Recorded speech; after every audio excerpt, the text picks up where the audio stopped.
Assalomu alaykum hammaga. Ushbu JavaScript kursimizga xush kelibsiz. Bu yerda biz iloji boricha hammasini oddiy tilda ortiqcha murakkab gaplar o'rganishga harakat qilamiz. Agar siz umuman boshlovchi bo'lsangiz ham hech qanaqa xavotir olishga hojat yo'q, chunki biz hamma narsani noldan boshlab sekin-sekin tushunib ketamiz. Maqsad shunchaki ko'rish emas, balki haqiqiy tushunish va o'zingiz mustaqil qila olish darajasiga chiqish. Shuning uchun birga mashq qilamiz, xato qilamiz, to'g'rilaymiz va birgalikda o'samiz. Tayyormisiz? Unda boshladik. Xo'p, unda keling, kursimizni boshlashdan oldin JavaScript o'zi qanaqa tilligi haqida biroz suhbatlashsak. JavaScript bu high level object oriented multi-paradigm dasturlash tili hisoblanadi. Xo'p, high level deganda biz kompyuter ichki ishlashni o'ylamasdan kod yozishga imkon berish ma'nosida keltiryapmiz. Ya'ni kompyuterimizni xotirasi qanday ishlaydi, CPUsi qanday ishlaydi, bularni o'ylamasdan turib biz bemalol kod yozishimiz mumkin. Ya'ni ko'p narsa bizga abstraction hisoblanadi. Xo'p, Object Oriented Programming, ya'ni OOP tushunchasi orqali bo'lsa, bizni JavaScript bironta applicationimiz asosiy negizi obyektlardan tashkil topgani uchun Object Oriented Programming deb ataymiz bu tushunchani. Xo'p, multi paradigm deganda bo'lsa, biz kod yozib turganda faqatgina object oriented programmingdan emas, balki boshqa stillardan, ya'ni functional programmingdan yoki boshqa stillardan bemalol foydalanishimiz mumkin. Ya'ni faqatgina bitta paradigmadan iborat emas JavaScript. Xo'p, unda keling biroz Object Oriented Programming, ya'ni bu yerdagi eng muhim tushunchalardan biri bo'lgan OOP haqida biroz suhbatlashsak. Buni tushunish uchun bitta misol keltiraman. Bu misoldagi kodga hech qanaqa e'tibor berishlar shart emas. Bu haqida hali ko'p uzoq suhbatlashamiz. Object nima o'zi, object ichidagi qiymatlari qanaqa saqlanadi, funksiyalar qanday yaratiladi, qanday chaqiriladi, bular haqida keyinchalik ko'p gaplashamiz, lekin hozir bu yerdagi atama, ya'ni bu dastur yozish usuli bo'lib, unda ma'lumot va shu ma'lumot ustida ishlovchi funksiyalar bitta obyekt ichida birlashtiriladi degan gapni tushunishinglar uchun bitta misol keltirishim kerak. Ya'ni bu yerdagi ma'lumot nima, bu yerda funksiya nima, shu narsalar tushunishinglar uchun xolos. Xo'p, bu yerda men oddiygina bitta inson nomli obyekt hosil qilib oldim. Hamda bu yerdagi ma'lumot ismi hamda yoshi bo'ladigan bo'lsa, ismi hamda yoshi shu ma'lumot ustida ishlovchi funksiya bu salomlash funksiyasi hisoblanadi. Endi biz ushbu salomlash funksiyasini chaqirishimiz uchun o'sha inson obyektining ichidagi salomlashni chaqirishimiz kerak bo'ldi. Shu orqali biz tepadagi ism hamda yosh qiymatlarini console.logda ko'rishimiz mumkin. Agar dibga qaraydigan bo'lsak, console.logda salom, mening ismim Kevin hamda 24 yoshdaman degan ma'lumotni chiqib turibdi. Albatta bu kodga hozir e'tibor bermaymiz. Bu yerdagi this qanaqa ishlayapti, bu sintaks qanaqa ishlayapti, funksiya qanday yaratilyapti, ya'ni metod, obyekt ichidagi metod. Hech narsaga e'tibor berishim shart emas. Faqatgina men Object Oriented Programmingni tushunishlari uchun bitta misol keltirdim xolos. Xo'p, endi kelinglar, o'zi JavaScriptni o'rganishdan qanaqa bir manfaat olamiz, ya'ni qanaqa bir imkoniyatlari bor.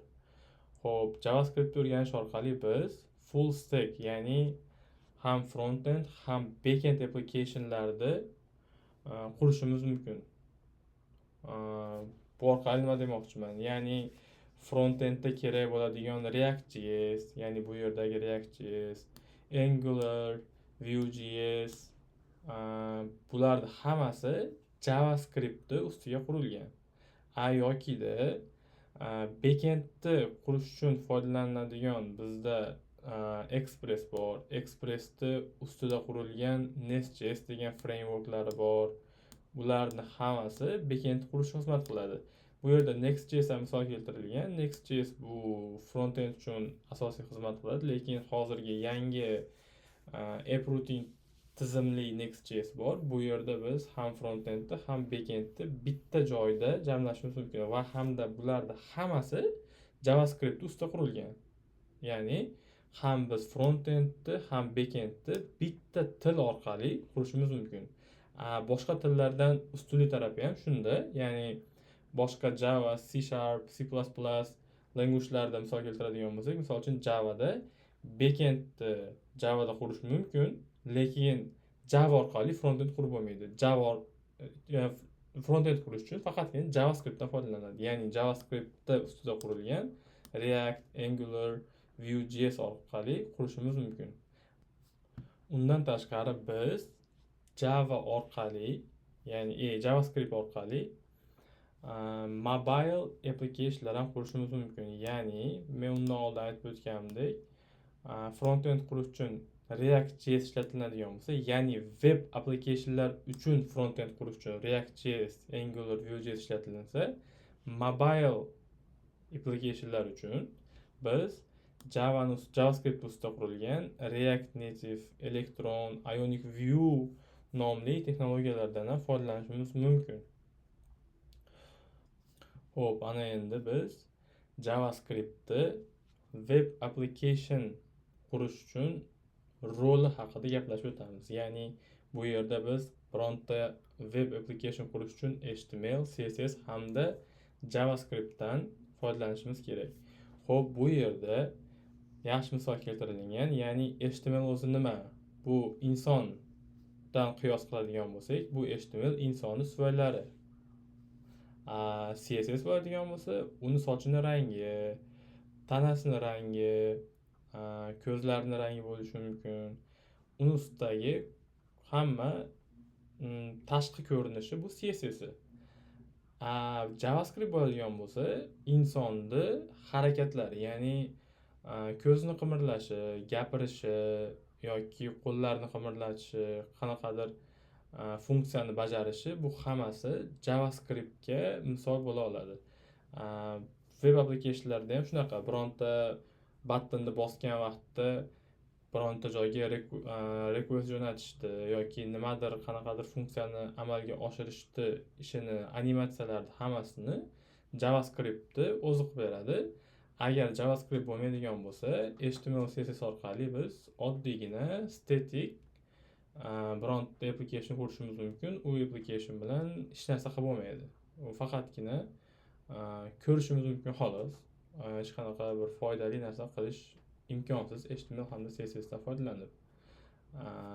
Qanaqadir funksiya bajaruvchi dastur tuzishimiz uchun bizga albatta JavaScript kerak bo'ladi. Bu bizni JavaScript kursimizga kirish qismi edi. Endi bo'lsa keyingi darslardan biz JavaScriptda juda ham muhim tushunchalardan biri bo'lgan data turlarini, variablelar haqida, undan keyin sekin funksiyalar haqida gaplashib, birgalikda o'rganishda davom etamiz. E'tiborlaringiz uchun rahmat. Keyingi darslarda ko'rishguncha.